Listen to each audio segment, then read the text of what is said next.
Sisimula na ng mga kumpanya ng langis ngayong araw, March 10, ang pagpapatupad ng mega oil price hike sa mga produktong petrolyo.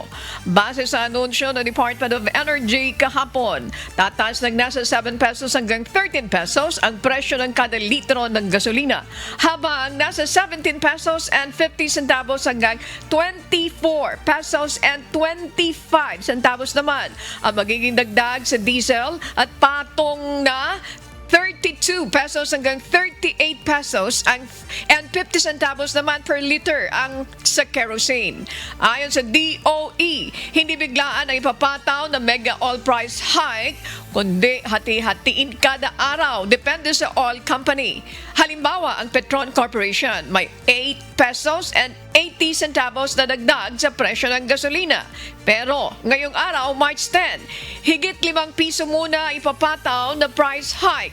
Bukas naman, March 11, ang dagdag na 1 peso and 80 centavos at 1 peso and 80 centavos muli sa Huwebes, March 12.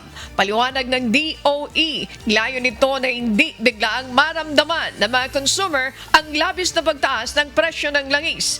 Ang inilabas na staggered implementation ng oil price adjustment ay mula March 10 hanggang March 16.